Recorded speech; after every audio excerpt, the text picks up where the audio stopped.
So in this paper, I asked the following question. How does the possibility of voters calling for a referendum affect electoral accountability?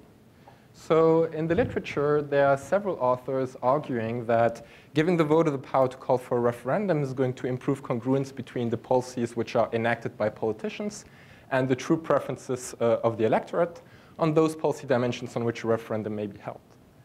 A common feature of these models is that the voters are fully informed about which policies are in their best interests.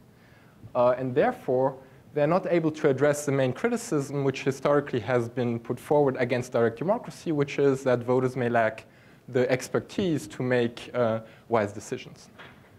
When voters may be misinformed, elected representatives may choose policies which are popular yet not in the public interest in fear of being overturned in a referendum.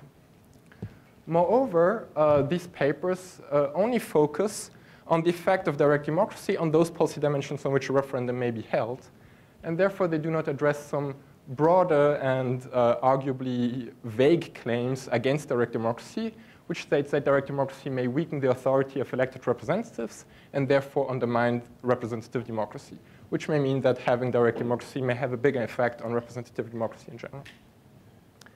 So what do I do in this paper? I consider a model of electoral accountability in which a politician has to implement multiple policy decisions and in which voters may be uncertain about which policies are in their best interests. And I study how the ability of voters calling for a referendum is going to affect decision-making by elected representatives. Before going to the model, let me say a few things about referenda in the real world. There are at least 3 types of institutions.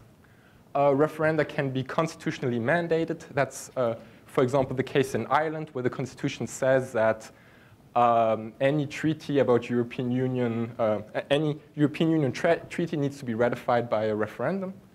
Referenda can also be initiated by the government or the executive. This is, for example, the case in France, where the president is responsible for choosing whether a referendum is going to be held on some policy or not. And finally, the referendum may be initiated by the citizens themselves. This is an institution which is quite common. In the United States, there are 24 states which have citizen-initiated referenda. Obviously, it's a main feature of the political system in Switzerland, but you also find it in Italy, Latvia, Slovakia, Serbia, and I could add many countries if I were looking at regional levels or local levels.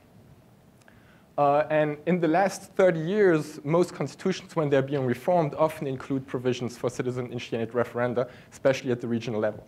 So for example, in Germany now, every state has the possibility of a citizen-initiated referendum. One common feature, especially in those countries which have introduced the popular referendum fairly recently, is that there are subject restrictions. The voters cannot hold a referendum on any policy dimension. Some policy dimensions are excluded.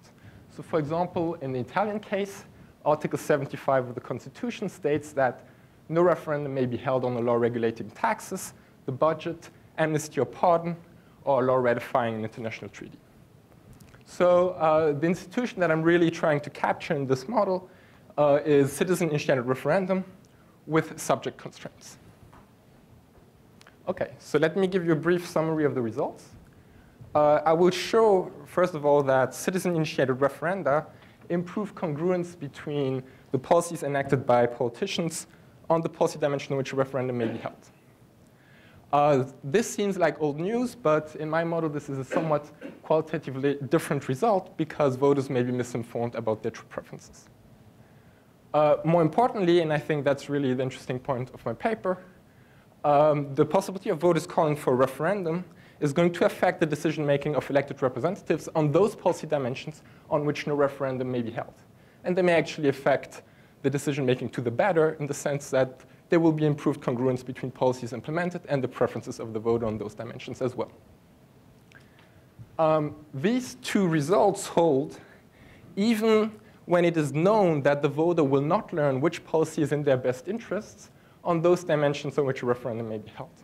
So even if we know that voters will remain uninformed, we get these 2 results. Finally, I'll have a result about the value of information. And I will show that in a representative democracy, when voters get better informed, they may actually lose the ability to control the politicians to some extent. More precisely, when they get better informed about some policy dimension, they may lose some accountability on other policy dimensions. And I will show that when you introduce direct democracy, for some range of parameter values, this somewhat perverse effect of additional information goes away, and the value of information basically increases on a direct democracy. Okay. So let me give you a partial intuition for the big result of the paper. Suppose that you have a politician with an office, and this politician has to implement multiple policies. He cares about the policies he implements, but he also cares about being retained in office at the end of his term. Suppose further that the politician can share the preferences of the electorate, in which case I will call him congruent, or have preferences that diverge from those of the electorate, in which case we call him non-congruent. The presumption here is that going forward, the voter would like to retain a congruent incumbent and to dismiss a non-congruent one, and hence there are incentives for congruent incumbent to reveal to the voter that they are congruent, and incentives for non-congruent incumbent to conceal the fact that they are not congruent.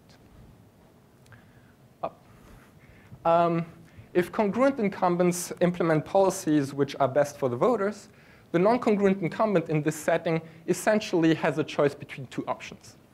The first option is that the non-congruent incumbent implements the same policies as a congruent one, thereby conceals the fact that he's non-congruent and improves his chances of re-election. This obviously comes at the cost of potentially choosing policies that the non-congruent incumbent does not like. The second option is the non-congruent incumbent could implement policies that he personally prefers, but this comes at the risk of revealing to the voter that he is non-congruent and losing the election.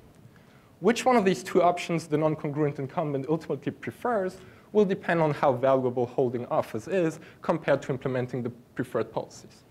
If the value of holding office is high, non-congruent incumbents would choose to behave just as congruent incumbents to conceal their true policy preferences. However, if the value of holding office is limited, non-congruent incumbents may have incentive to choose their preferred policies, even at the risk of losing the election. So suppose we are in a world where the benefits of holding office are limited, and give the voter now the power to call for a referendum. If the non-congruent incumbent chooses his preferred policies now, the voter may hold a referendum and overturn some of these policy decisions, which means that the non-congruent incumbent, when choosing his preferred policies, does not get as much policy benefits as he would have in the absence of the referendum. This means that the option of choosing the same policies as a congruent incumbent and increasing the chances of being reelected just got more valuable for the non-congruent incumbent, and the ability, thus, of the voter calling for a referendum creates incentives for the non-congruent incumbent to behave more often like a congruent one. Now, here's a twist. If the non-congruent incumbent were to behave like a congruent one only on those dimensions on which a referendum may be held, the voter may still infer from the other policy dimensions that he's facing a non-congruent incumbent and not re-elect. So if the non-congruent incumbent really wants to conceal the fact that he's non-congruent, he may have to behave like a congruent one on all policy dimensions, including those policy dimensions on which a referendum may be held. And this is the main intuition behind the result. Okay, so what does the model look like? We have two actors, an incumbent and a voter. And the incumbent, as I said, can be congruent or non-congruent. The timing is as follows.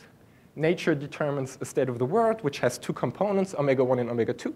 Each one of these two components will be a binary choice. And what the state of the world is will determine which policy is actually in the interests of the voter.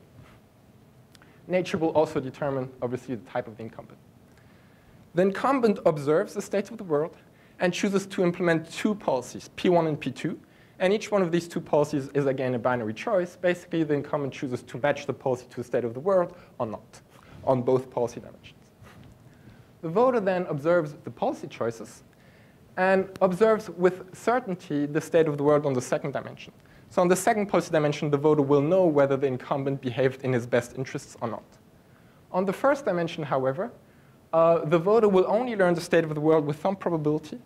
And so the voter may not be sure as to which policy is actually in his best interests. The voter can then decide to hold a referendum on policy P1, the policy about which he may be misinformed.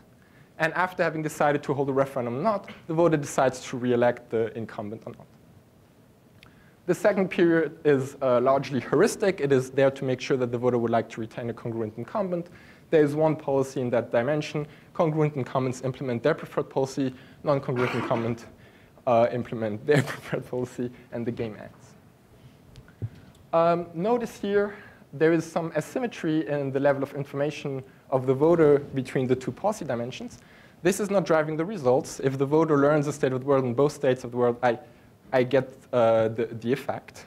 The reason why I'm focusing on this setting is because this is where the voter may be misinformed about the policy dimension on which he holds a referendum.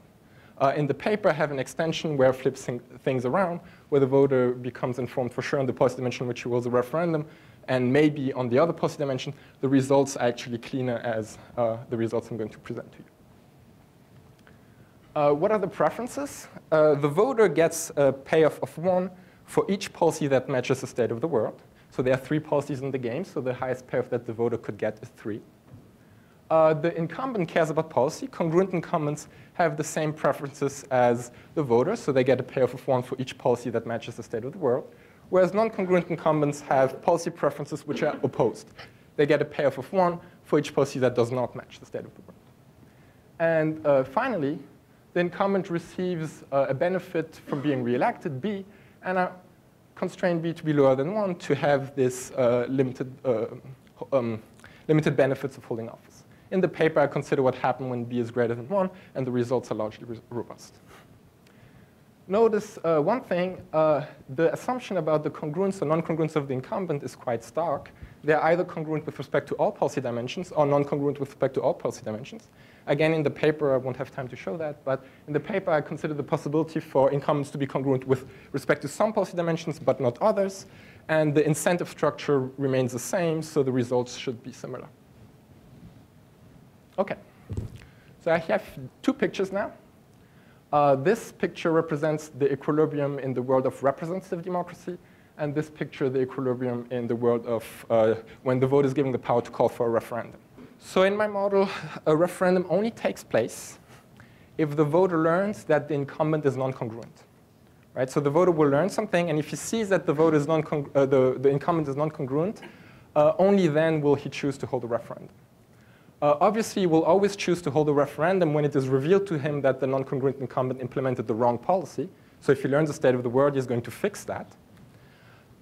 In equilibrium, if he observes that on the second policy dimension, the right policy was chosen, he never holds a referendum in the first dimension if he does not observe the state of the world.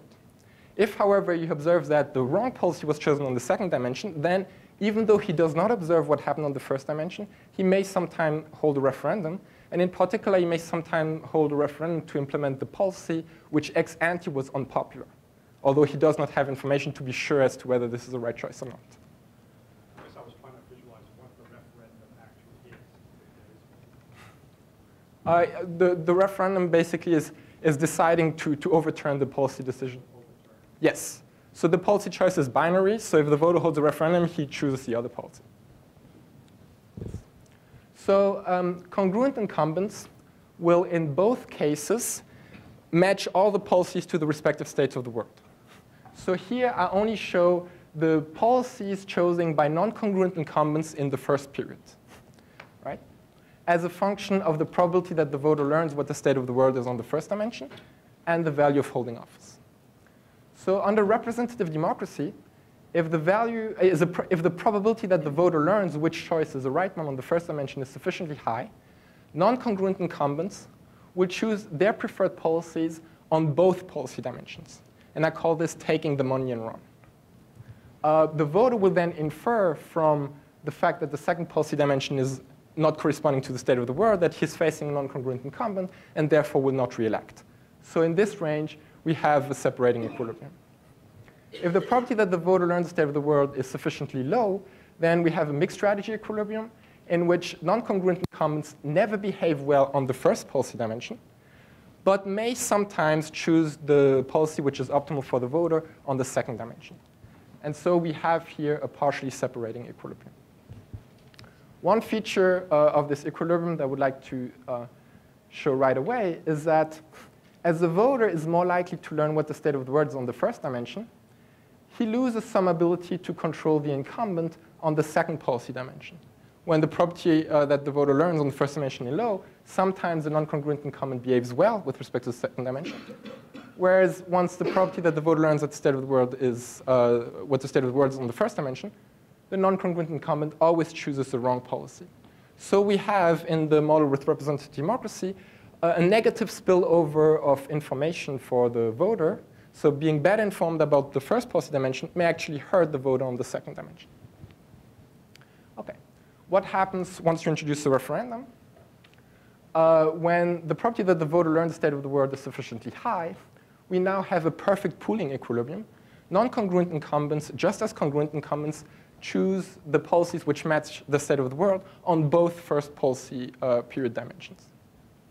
When the probability that the voter learns is sufficiently low, we again have a mixed strategy equilibrium in which non-congruent incumbents always behave well on the second dimension and sometimes behave well on the first. This range here is quite messy, and for the purpose of the talk, I will not worry about it. Would take too long. Okay, so now let's compare the two worlds. You can see here, introducing direct democracy is going to improve congruence with respect to the first policy dimension. In this range, the non-congruent incumbents under representative democracy never behave well in the first dimension. Now, they always behave well when the probability of feedback is sufficiently high. They sometimes behave well when the probability of feedback is low. And in this range as well, they always behave well some of the time on the first dimension. So giving the voter the power to call for a referendum is improving the congruence between the policies which are enacted and the preferences of the voter for any probability that the voter learns what the state of the world is. In particular, if it is known for sure that the voter will not learn what the state of the world is, this line down here, it is still the case that giving the voter the power to call for a referendum is going to improve congruence on the policy dimension in which a referendum may be held. Moreover, we also have the spillover effect.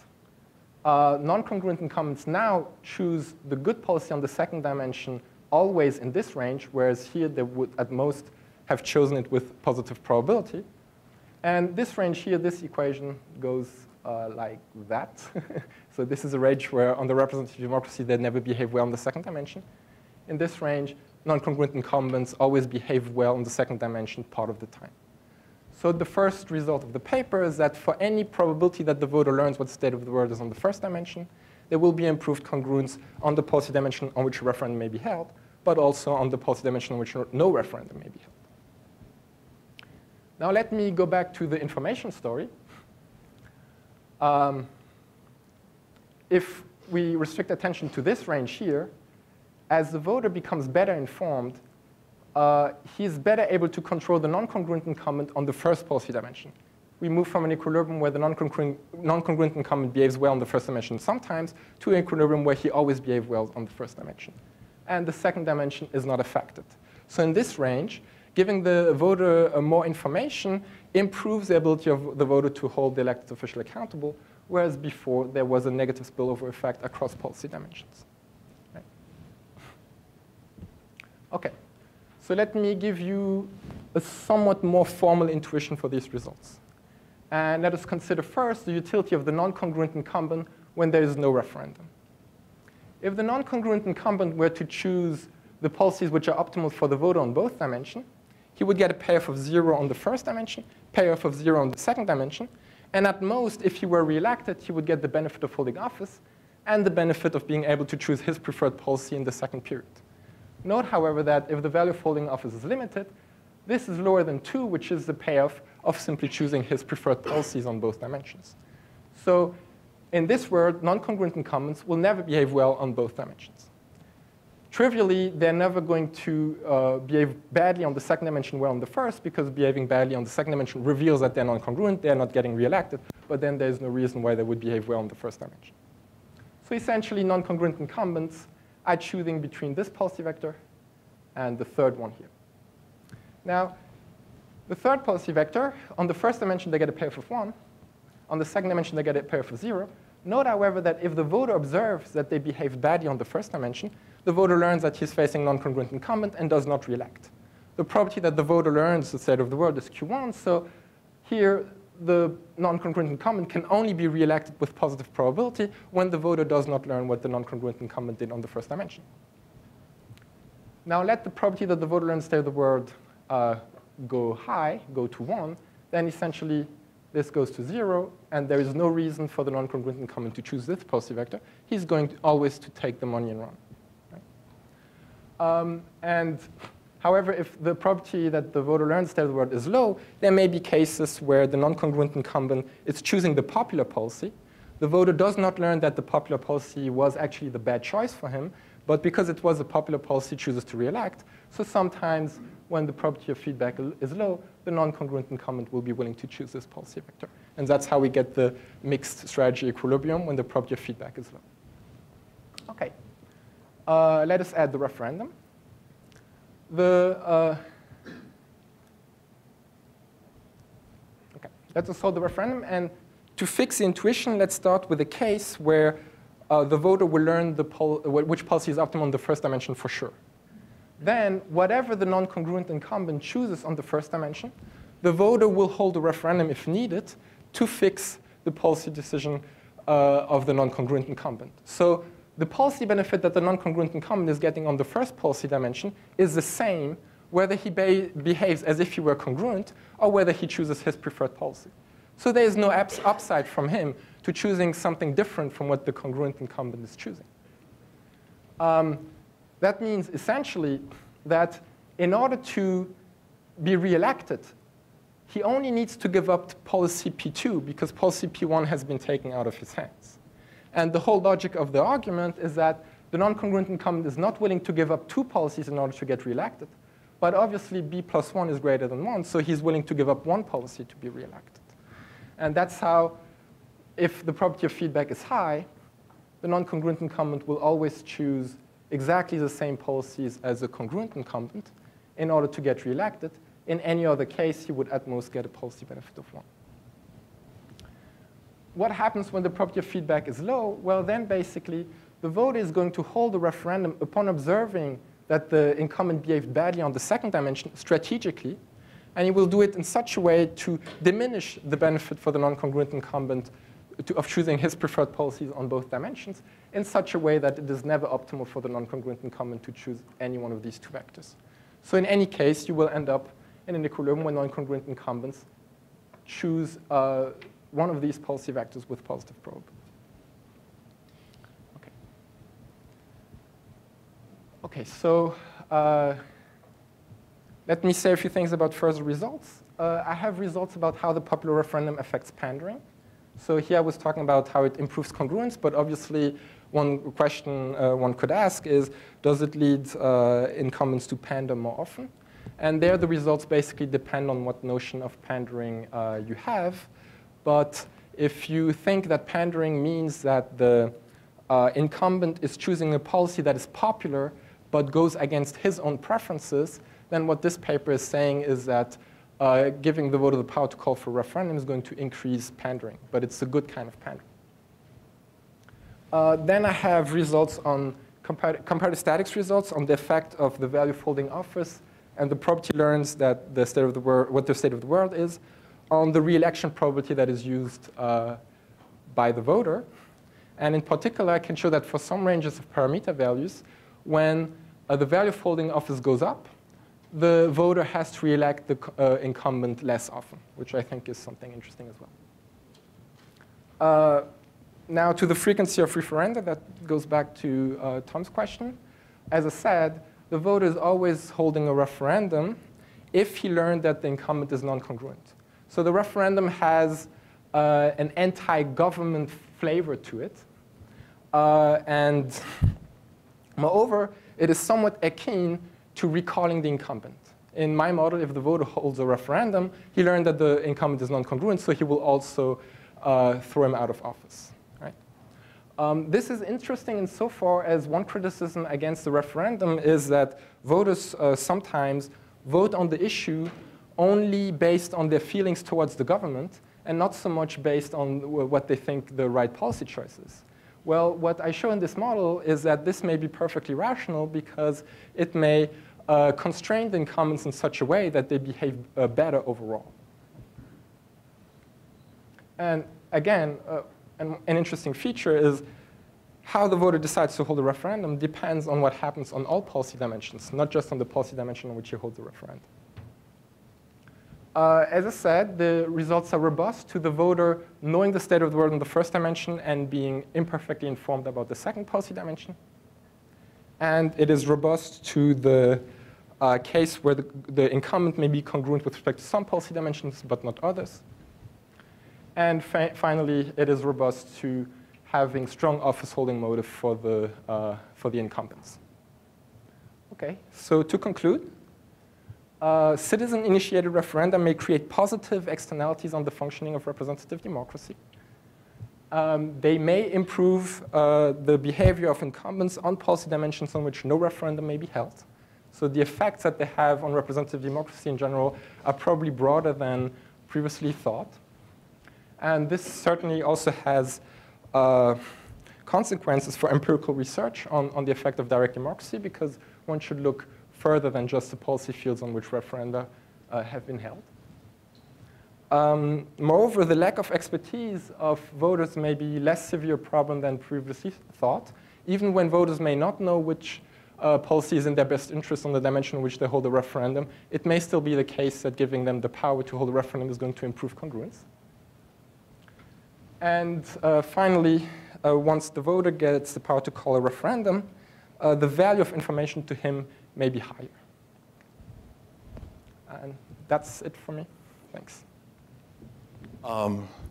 Words.com has a dictionary app that you can get for your iPhone, and consequently, I was able to check that in fact, no, let me at least say one useful thing, which is that the term, as confirmed by the dictionary, a referendum technically refers to a plebiscite. The general term for voting on a policy question, I believe, is a plebiscite. A referendum is specifically one that has been referred by elected officials, and an initiative is so I think you use the phrase citizen-initiated referendum, but I think what you meant was simply an initiative. Because yeah, no, I'm sorry?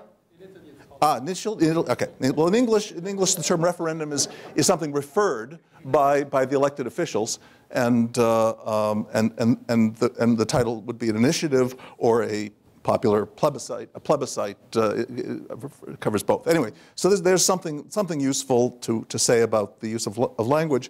I should say my own prejudice is that I mean this is an important question, and I think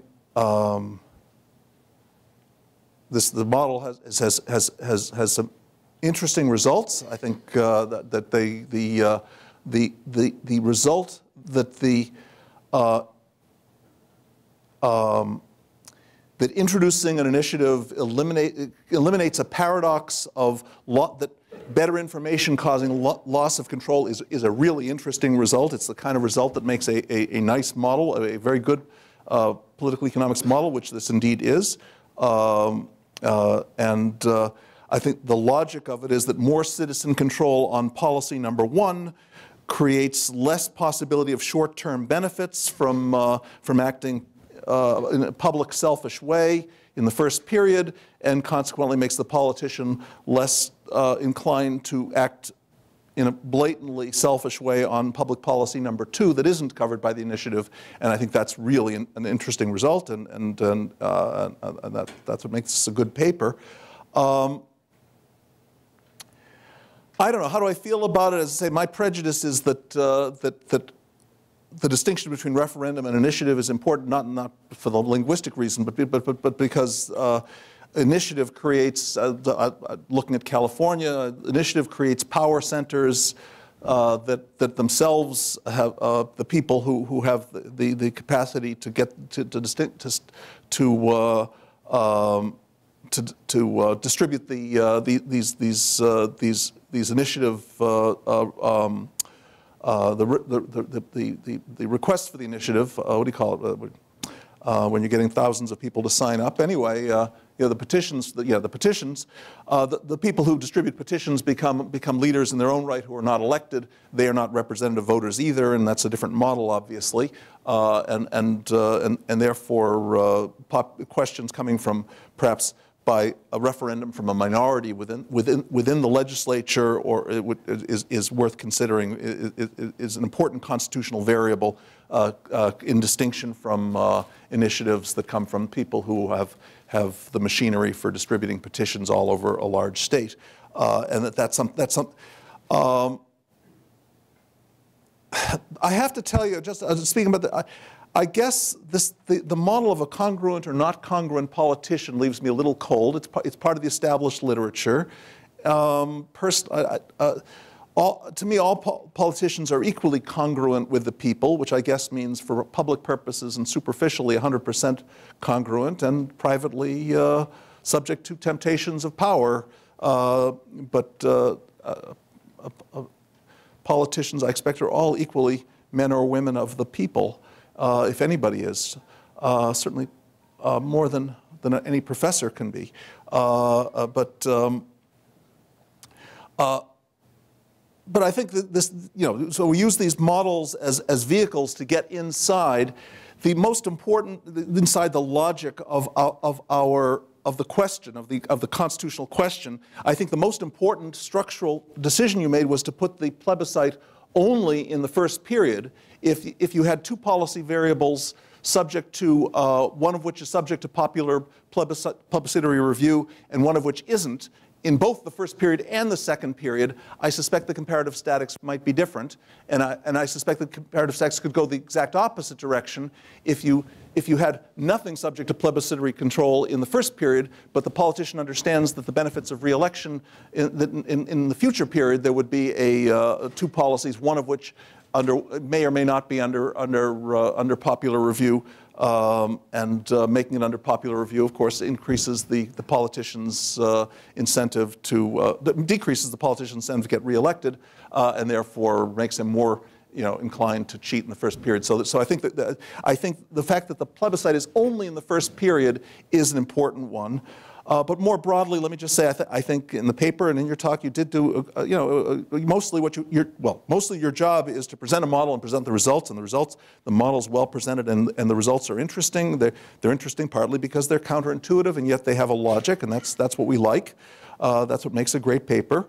But we should all try to go further and say, we want to also talk more deeply about the arguments for and against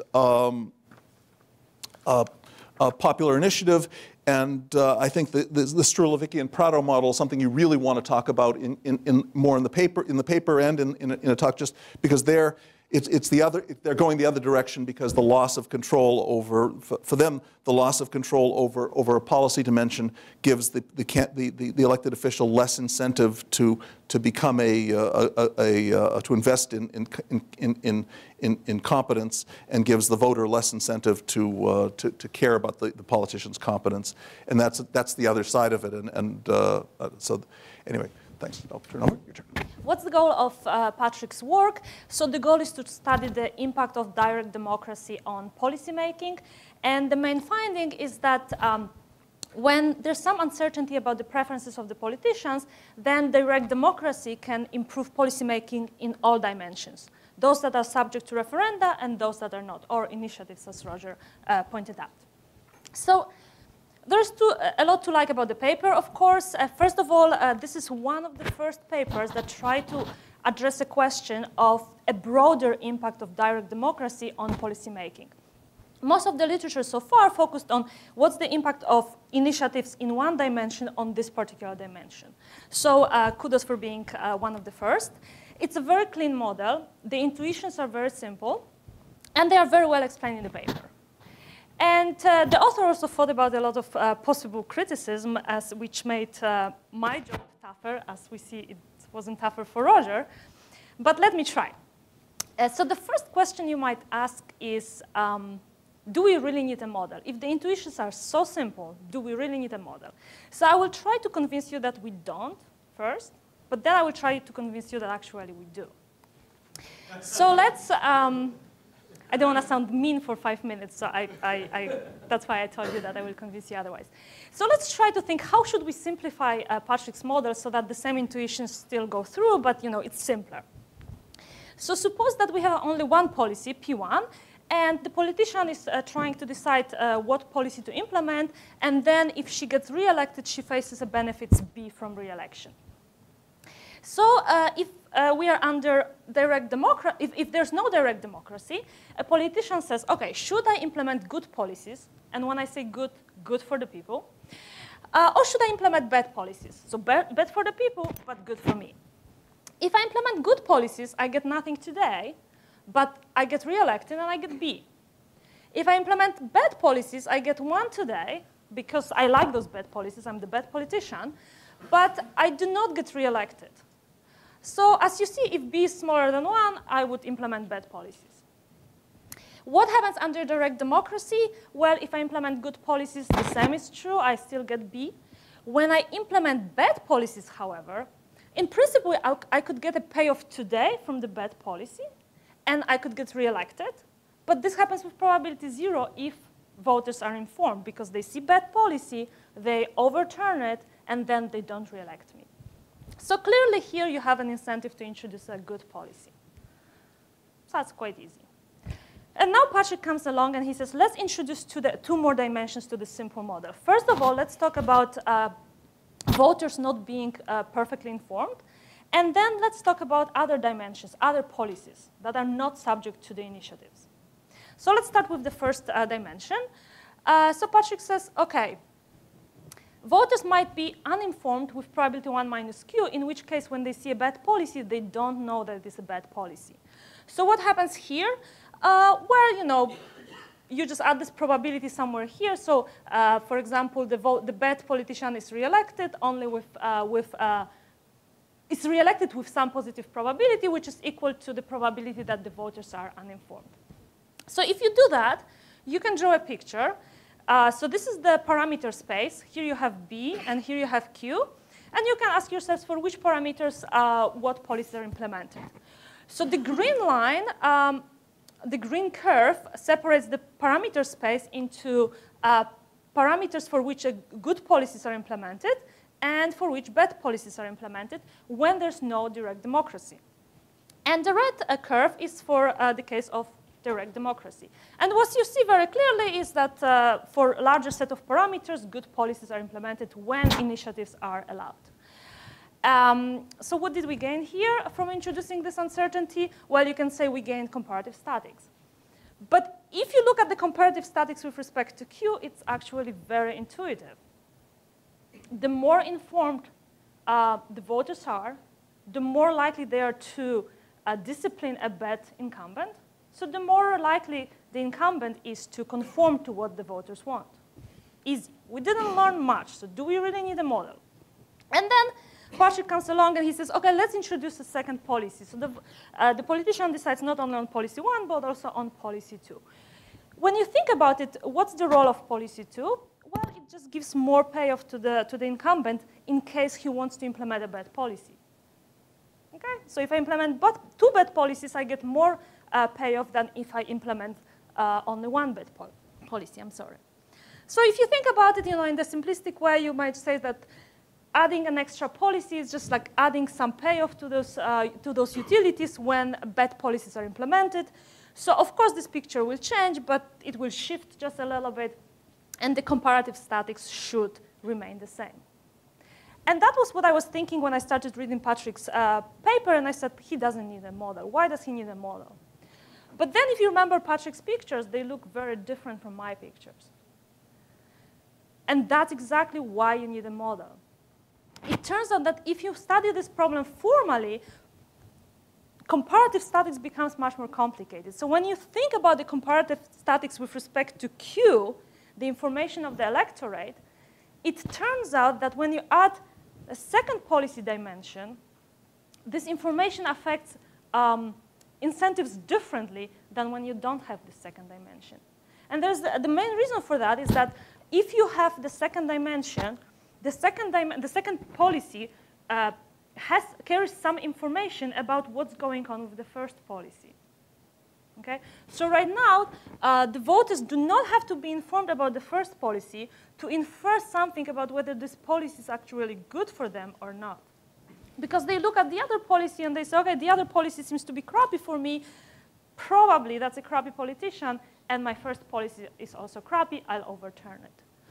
And as a result, what you get is that the relationship between how good the policies are, how congruent the politician becomes with the voters is not monotonic in Q, which was surprising to me. I don't think you focused on this issue that is actually non-monotonic necessarily, and that was surprising to me. So I think it's interesting because if you think about bringing those theories to data, and if you think that the information of the voters would be one dimension that you want to test, here you have very different comparative statics than the one you would have if you decided to go to data without having a formal model. So I think that's a nice reason for why you should have written this model, and you have. OK, so other comments that I have. This paper has a lot of testable implications, and some of them Patrick already mentioned. Let me go very quickly over them. So first of all, states with the possibility of referenda should have less politician turnover. And apparently, this has been documented by, this has been found in the data already. The second finding is that the incumbent should not be reelected when the referendum is actually held. And I don't know if any literature on this topic. I don't know, probably you know more than I do. But that's an interesting question that it should be very, very easy to test. Third, referenda should be held on policies on which there's quite a bit of uncertainty. That's also something that I don't know whether one has tested or not. Fourth, referenda are more likely when other policies are bad. And there seems to be some evidence of that, that when people think that politicians are corrupt, then they will hold the referenda, even on dimensions on which it seems that policies seem to be OK. And then the final finding is that in states with the possibility of referenda, the enacted policies should be closer to voters' preferences. So now there's a paper by Gerber in '96 that shows this for one policy. So if, for example, if you can have referenda on abortion, then policies, this is not the example from the paper. I don't know why I'm thinking about it right now, but let me continue. If you can have referenda on abortion, then the legislation on abortion seems to be closer to what people in a given state believe. What Patrick says is, in states in which you can have a legislation on abortion, the policies on environment should be also closer to what the public seems to believe about environment, even if they cannot hold a referendum on the environment. So that's also a testable implication. It seems to me that it's very easy, relatively easy to test. So Patrick mentions all those things in his paper, but I think you, Patrick, don't focus enough on that. And I think this is the beauty of your paper, that people who are interested in empirical work can just read the introduction and say, whoa, wow, there are a lot of implications, and I can try to do some follow-up work. So I would advise you to focus on that a little bit more. I think the main worry that I have is a little bit similar to the worry that Roger had, but stems from a different, comes from a different angle. So would the welfare results survive in a larger model? So this is something that Patrick already mentioned in his paper.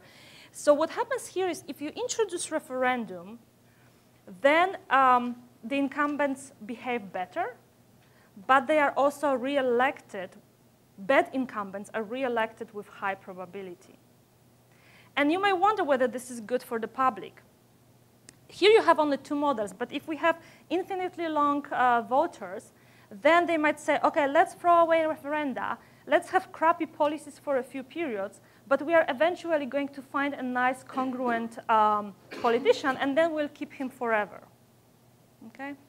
So it's not obvious to me what would happen in a larger model where you have more periods and you can re-elect a politician every time, and you can keep the politician for a longer time than just one period.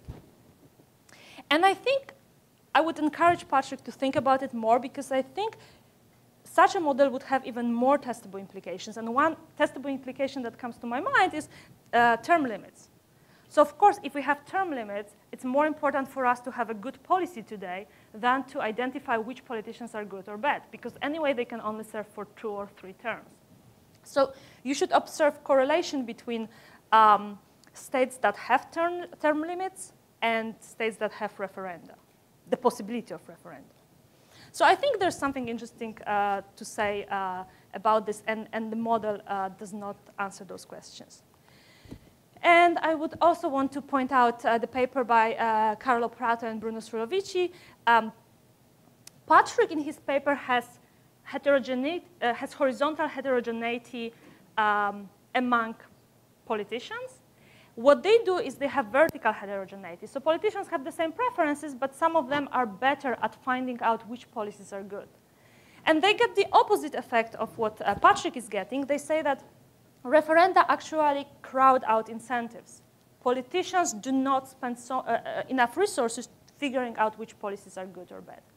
So I think those papers are really excellent complements to each other. They really talk to each other very nicely. The mechanisms are very similar, but just the difference in the assumption about what kind of politicians we are facing, what's the uncertainty, creates completely different predictions. So I think it would be nice to have a nice discussion about how those papers relate to each other and what's the final conclusion. And then I have some smaller comments. So first of all, I also am not extremely happy with your assumption, with your way of modeling non-congruent legislator, because you assume that non-congruent legislator prefers policies that are opposite to what the public prefers. I think a more natural assumption would be to assume that a non-congruent legislator has some policies that she prefers no matter what. And we actually know what those policies are. Usually we know if you have a Republican, you know that she or he is more likely to prefer lower budget, smaller government than a Democrat. I'm guessing that qualitatively you would have the same results. But if you think about bringing this model to data, it's important to have as natural assumptions as possible. Small comment, you make statements that, of a sort, a direct democracy improves congruence even when the voters have little information. There's a very specific way in which you model little information. Either I have all information or nothing, and little means that there's a low probability that I have all information. So I would be a little bit more explicit about it when you make those statements, and I think it's worth thinking about whether, if you have a different definition of little, whether those results would also survive. And the last comment is really for Patrick. It's a very small comment. I would simplify the model. I would just assume that after the first period, there's some probability that if voters believe that the legislator is good with probability higher than the threshold, then they re-elect her. If not, then they don't. You don't really need the second stage here for the model. So the bottom line is, I think the paper is a very good food for thought for people who are thinking about direct democracy. And I think it has really interesting empirical implications that are really relatively easy to test. So I think that's a very good contribution to the literature. Thank you. So my model does not generate a prediction which says that referenda should be held on policy dimensions about which the vote is uncertain. It's just that I considered that case to show that even if this is true, the referendum has positive effects. But I have this extension where I show when they are fully informed about the dimension in which they hold the referendum, the effects are even cleaner, bigger, and better.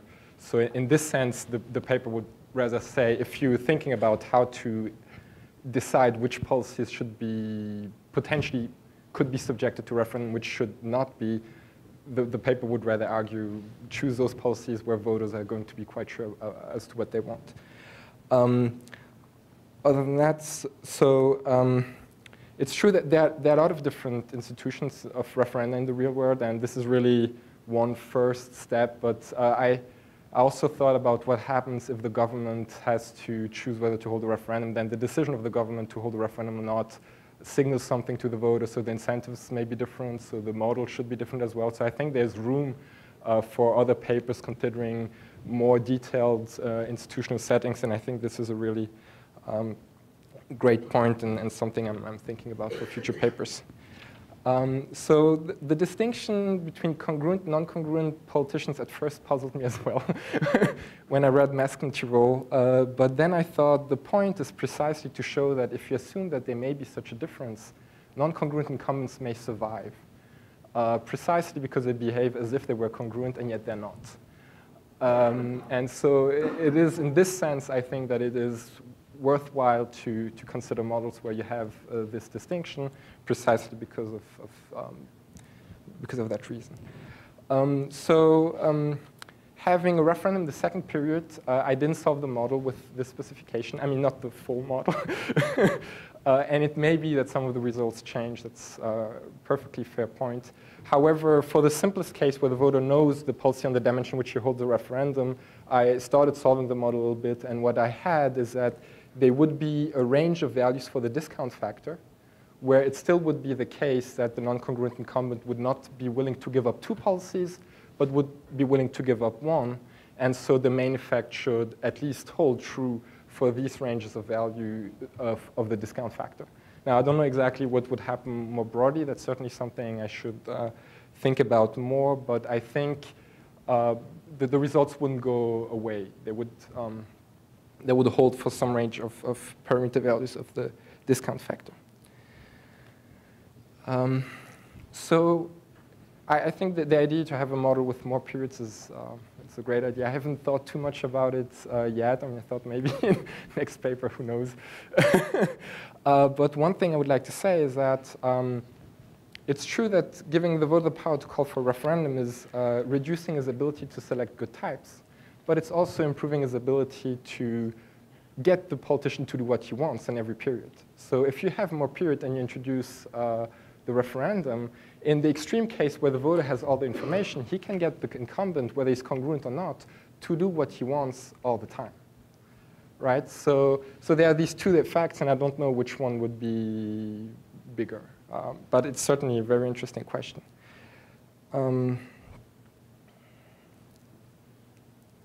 Yeah, so the point about information, yeah, I have to be more careful. It's not little information, it's low probability of getting information. That's something I should update in the paper. So the paper by Pratt and Strovici is a very nice paper. I actually had a section in my paper before that I removed. And in that section of the paper, I was considering also the case where incumbents have to exert effort to become informed.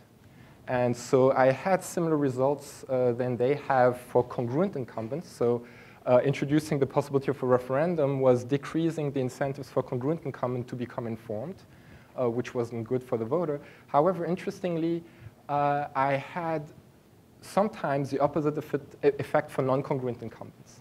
So it sometimes led non-congruent incumbents to exert more effort because all of a sudden they wanted to be reelected, and so they needed to have the information to do the right thing. The reason why I don't have that in the paper anymore is that the model was quite complicated, and the way I was selecting equilibria I didn't like too much, and I think I can get the result in a one-dimensional model. So I'm thinking about writing another paper where I have this feature. And in the process of deleting it, Pratt and Strovici disappeared from the paper, and I haven't had time to rewrite the paper and rediscuss them somewhere else, but I definitely will. Yes, that's what I have. Thank you. Thanks a lot. Question?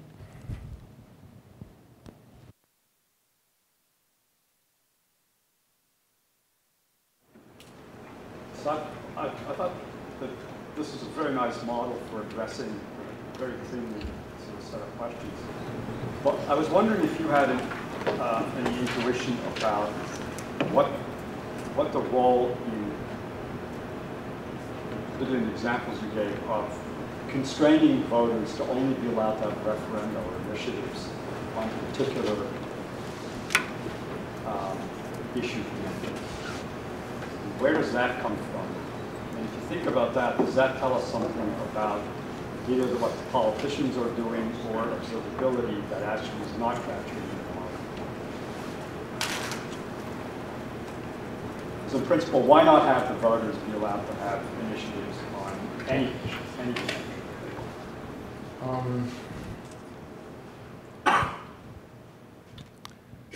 So, okay, so let me go back to the model I did not present. Ask a question about something that's not in your model.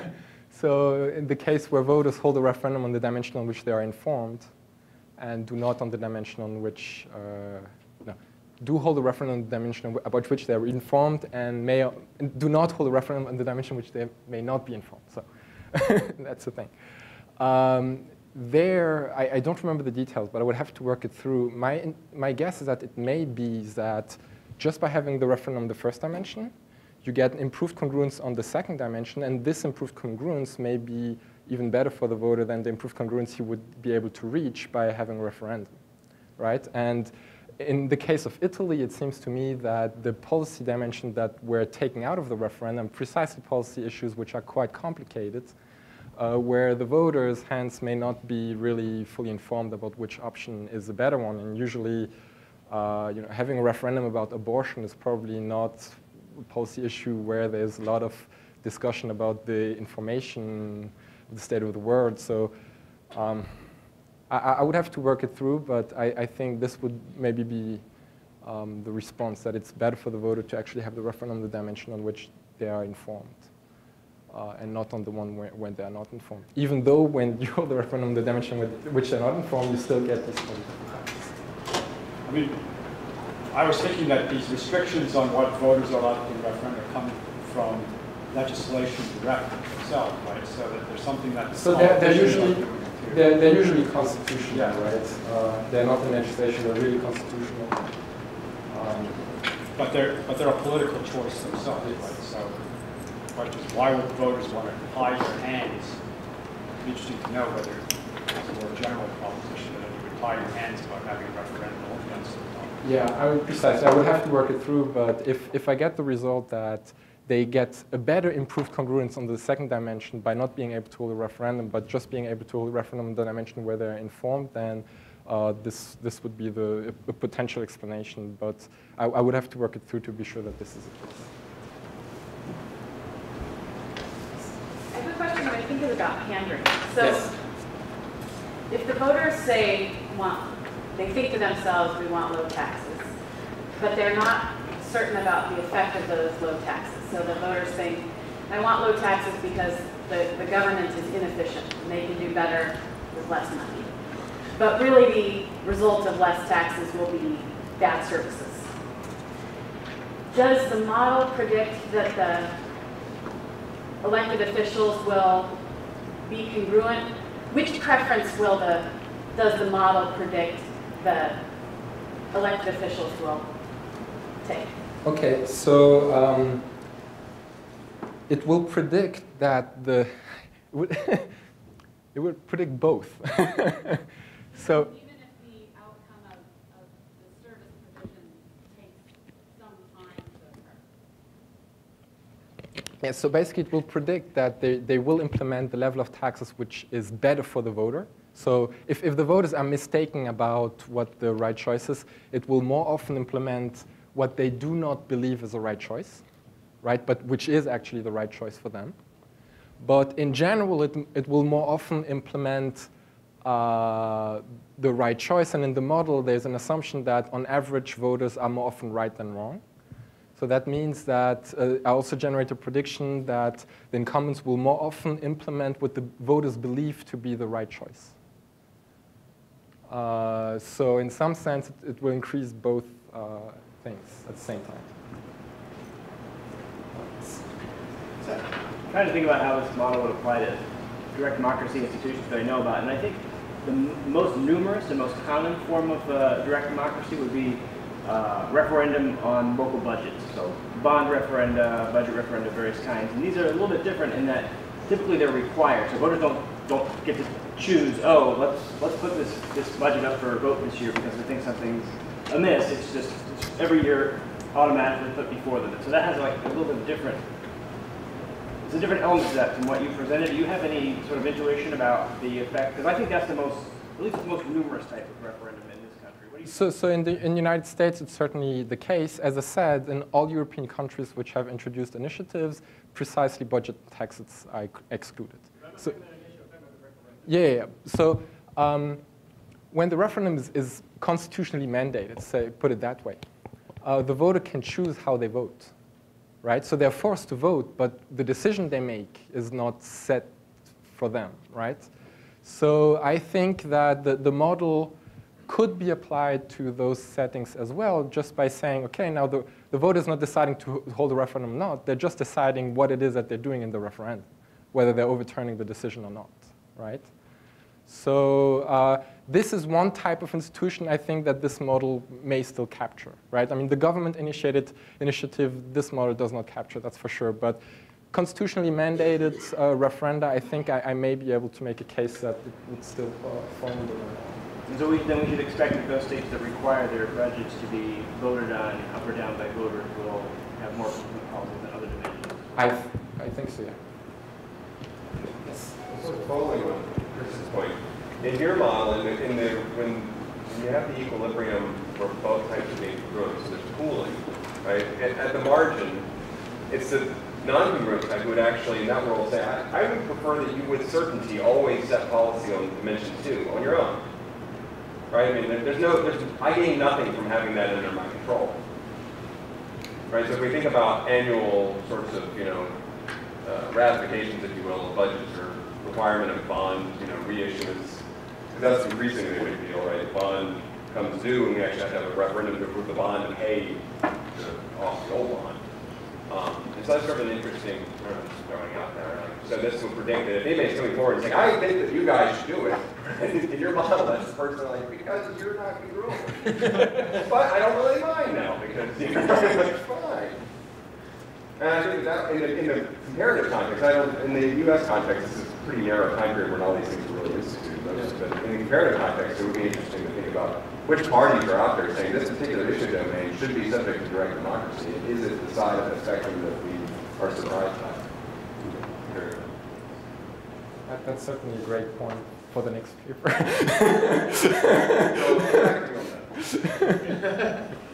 There are some other mechanisms one could think of.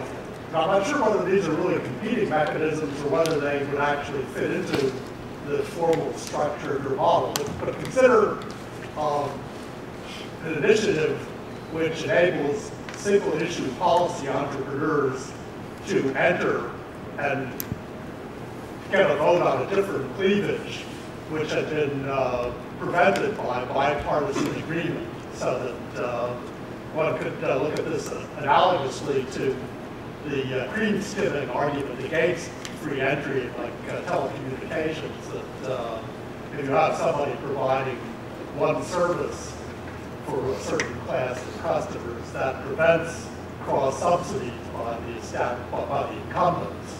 So similarly, the possibility of a policy entrepreneur calling an initiative prevents certain bipartisan deals. Now, would that kind of bipartisan deal be something like what you're calling incongruence, that in a way a lot of politicians don't really like the deal they made, and maybe a lot of the voters don't either, but it's a deal that will enable big packages of legislation to get through the legislature. But if you allow initiatives, that prevents that kind of grand bargain. Is that a different mechanism, or would it fit into your structure? I'm not entirely sure how it would fit, actually. I don't have a good answer to that question. What I know, however, is that there are other models making exactly that point. So Best in Code have a paper, 2008, where precisely they have a model where you have different parties, and if there is a minority and the minority has strong preferences and is really voting on the issue that is important for the minority, both parties will implement policies that are good for the minority but not for the majority. And once you introduce the referendum on those dimensions, these features cease to exist, and you get the policy which is preferred by the majority. I'm not entirely sure how I can relate my model to that, but I know that there are models out there doing exactly this point already, so that's why I wasn't really focusing on that in my paper.